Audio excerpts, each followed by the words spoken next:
महाभारत काल की बात है। एक बार कृष्ण और बलराम किसी जंगल से गुजर रहे थे। चलते चलते काफी समय बीत गया और अब सूरज भी लगभग डूबने वाला था। अंधेरे में आगे बढ़ना संभव नहीं था, इसलिए कृष्ण बोले, बलराम, हम ऐसा करते हैं कि अब सुबह होने तक यहीं ठहर जाते हैं। सुबह होते ही हम अपने मंजिल की ओर बढ़ चलेंगे। बलराम बोले, पर इस घने जंगल में हमें खतरा हो सकता है। यहाँ सोना उचित नहीं होगा, हमें जागकर ही रात बितानी होगी। अच्छा, हम ऐसा करते हैं कि पहले मैं सोता हूँ और तब तक तुम पहरा देते रहो, और फिर जैसे ही तुम्हें नींद आए तुम मुझे जगा देना, तब मैं पहरा दूंगा और तुम सो जाना। कृष्ण ने सुझाव दिया। बलराम तैयार हो गए।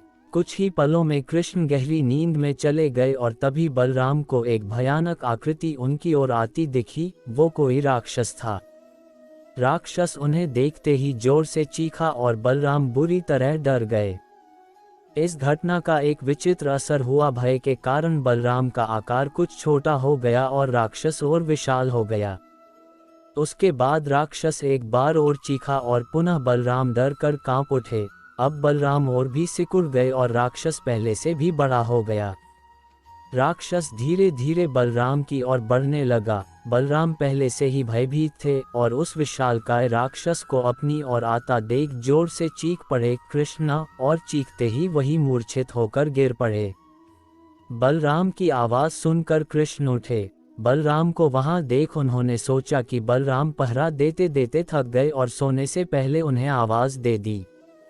अब कृष्ण पहरा देने लगे। कुछ देर बाद वही राक्षस उनके सामने आया और जोर से चीखा। कृष्ण जरा भी घबराए नहीं और बोले, बताओ तुम इस तरह चीख क्यों रहे हो, क्या चाहिए तुम्हें? इस बार भी कुछ कृष्ण के साहस के कारण उनका आकार कुछ बढ़ गया और राक्षस का आकार कुछ घट गया।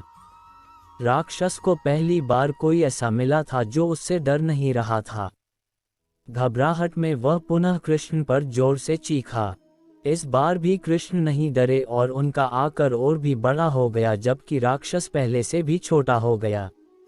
एक आखिरी प्रयास में राक्षस पूरी ताकत से चीखा पर कृष्ण मुस्कुरा उठे और फिर से बोले, बताओ तो क्या चाहिए तुम्हें? फिर क्या था, राक्षस सिकुड़कर बिल्कुल छोटा हो गया और कृष्ण ने उसे हथेली में लेकर अपनी धोती में बांध लिया और फिर कमर में खोंस कर रख लिया। कुछ ही देर में सुबह हो गई। कृष्ण ने बलराम को उठाया और आगे बढ़ने के लिए कहा।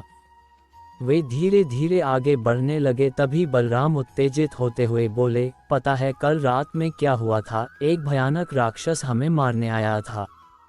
रुको रुको, बलराम को बीच में ही टोकते हुए कृष्ण ने अपनी धोती में बंधा राक्षस निकाला और बलराम को दिखाते हुए बोले, कहीं तुम इसकी बात तो नहीं कर रहे हो? हाँ, ये वही है, पर कल जब मैंने इसे देखा था तो ये बहुत बड़ा था, ये इतना छोटा कैसे हो गया? बलराम आश्चर्यचकित होते हुए बोले।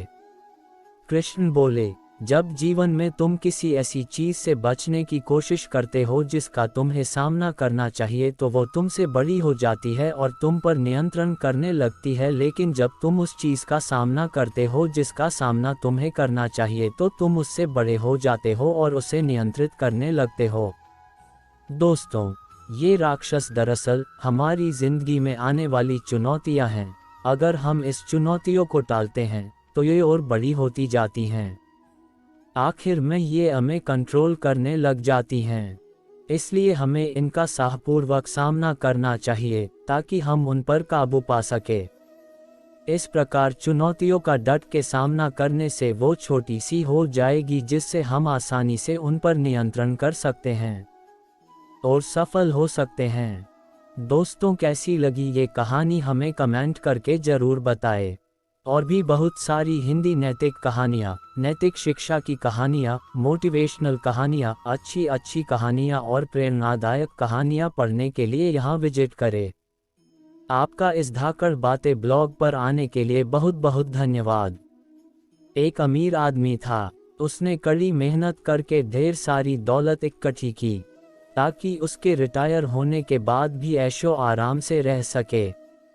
लेकिन इसी बीच यमदूत जी आ गए और वो बोले, सेठ जी, आपका समय अब समाप्त हो गया है, आपको मेरे साथ चलना होगा।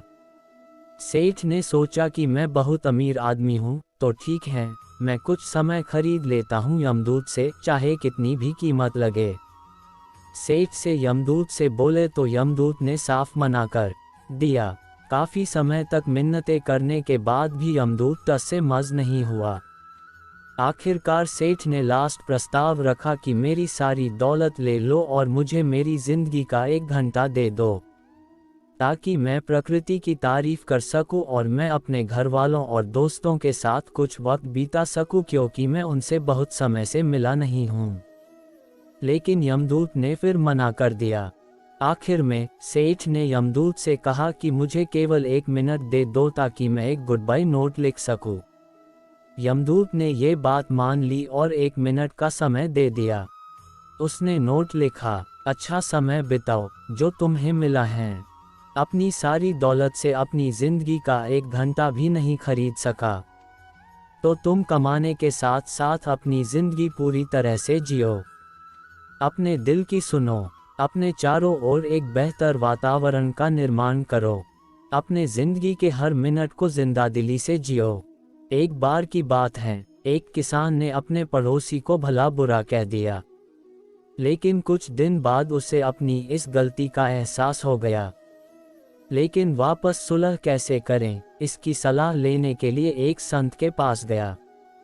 किसान ने संत से कहा, मैं अपने पड़ोसी को कहे हुए बुरे शब्द वापस लेना चाहता हूँ, आप कोई रास्ता बताइए। तो संत ने किसान को बहुत सारे पंख देते हुए कहा, जाओ, इन सब पंख को शहर के बीचों बीच चौराहे पर जाकर रख के आ जाओ। किसान ने संत के कहे अनुसार पंख रख कर आया और वापस संत के पास पहुंच गया। किसान वापस वहां चौराहे गया जहां उसने वो पंख रखे थे, लेकिन उसने जाकर देखा तो पाया कि वहां एक भी पंख नहीं बचा। सारे पंख हवा से इधर उधर उड़ गए। अब किसान वापस खाली हाथ लौटकर संत के पास आया और सारी घटना उनको बता दी। तब संत ने समझाया, यही घटना तुम्हारे शब्दों के साथ भी होती है। तुम अपने मुंह से उन्हें आसानी से निकाल तो देते हो, लेकिन उन्हें वापस नहीं ले सकते। तुम वापस उस आदमी से जाकर माफ़ी तो मांग सकते हो, लेकिन उसके दिल के अंदर कहीं ना कहीं चोट जरूर लगी रहती है, जो वह कभी नहीं भूल पाएगा। इस कहानी से क्या शिक्षा मिलती है? दोस्तों कहते हैं कि बोली की चोट गोली से भी गहरी होती है, इसलिए अपने शब्दों से किसी को चोट ना पहुंचे इसका जरूर ध्यान रखें। एक बार किसी रस्सी को तोड़ दो और वापस जोड़ो तो उसमें एक गठान सी रह जाती है, इसलिए बोलने से पहले एक बार जरूर सोच लें। भले ही आपको गुस्सा आ रहा हो, लेकिन कुछ देर शांत रहें, पहले इसके परिणामों के बारे में सोचें और फिर कुछ बोलें। किसी जंगल में एक शेर रहता था। वह बड़ा ताकतवर था, चलते फिरते जानवरों को कभी भी मार डालता था, इसलिए सब उससे डर कर रहते थे। एक दिन जंगल के सभी जानवरों ने मीटिंग बुलाई और आपस में कुछ सलाह की। अगले दिन सभी जानवरों की तरफ से एक लोमड़ी शेर के पास जाकर बोली, महाराज, आप जंगल के राजा हैं। हम चाहते हैं कि आपको शिकार में कोई तकलीफ ना हो, इसलिए हम में से रोज एक जानवर आपकी सेवा में आता रहेगा। सब जानवर बोले, जी महाराज, हमें आपकी शर्त मंजूर है।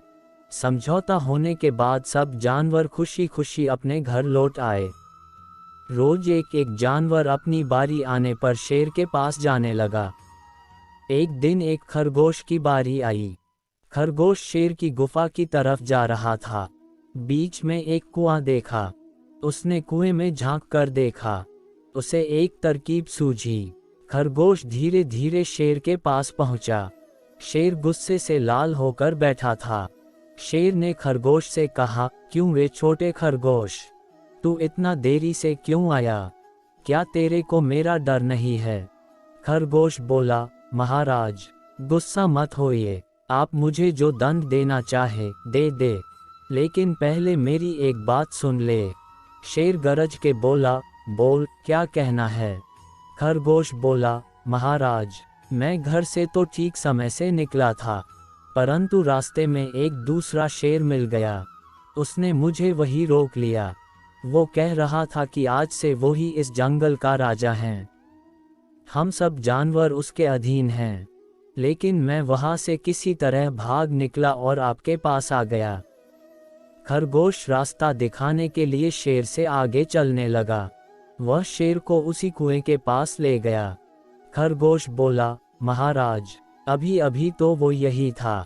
लगता है आपके डर से कहीं छिप गया है।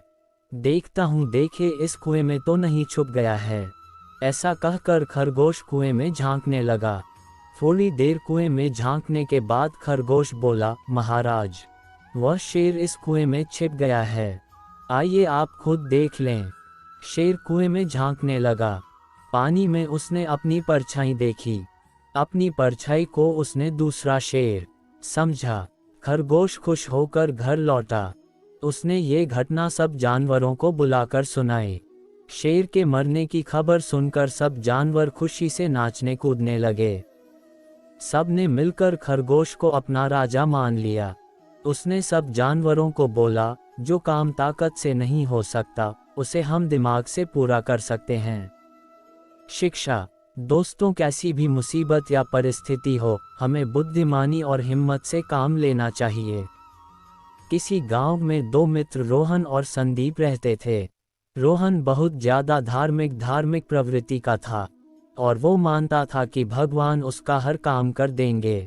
दूसरी ओर संदीप बहुत ज्यादा मेहनत करता था। एक बार दोनों ने मिलकर कुछ जमीन खरीदी जिस पर दोनों ने मिलकर फसल उगाने की सोची। इसी तरह समय बीतता गया और खेत की फसल पककर तैयार हो गई। इसे दोनों ने बाजार में ले जाकर बेच दिया, जिससे उनको अच्छा खासा पैसा मिला। घर आकर संदीप ने रोहन से कहा, देखो दोस्त, खेत में मैंने ज्यादा मेहनत की है, इसलिए इस धन का ज्यादा हिस्सा मुझे मिलना चाहिए।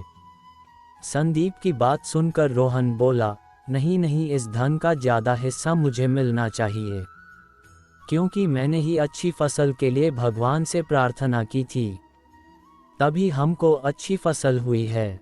मेरी प्रार्थना के बिना यह संभव नहीं होता। इसी बात को लेकर दोनों गांव के मुखिया के पास चले गए। मुखिया ने उन दोनों की बात सुनकर कुछ सोचा और दोनों को एक एक बोरा चावल का दिया, जिनमें कंकड़ मिले हुए थे, और कहा कि तुम दोनों को इनमें से चावल और कंकड़ अलग अलग करके लाना है। तभी मैं निर्णय करूंगा कि फसल के धन का ज्यादा हिस्सा किसको मिलना चाहिए। दोनों दोस्त चावल की बोरी लेकर अपने अपने घर चले गए। संदीप ने तो रात भर जाग कर चावल और कंकड़ को अलग कर दिया। रोहन अपनी आदत के अनुसार चावल की बोरी को मंदिर में लेकर गया और भगवान से इसे साफ करने में मदद मांगी। भगवान से इसे साफ करने की प्रार्थना करके आराम से सो गया। अगले दिन सुबह संदीप चावल और कंकड़ को अलग अलग करके उसे मुखिया के पास लेकर चला गया।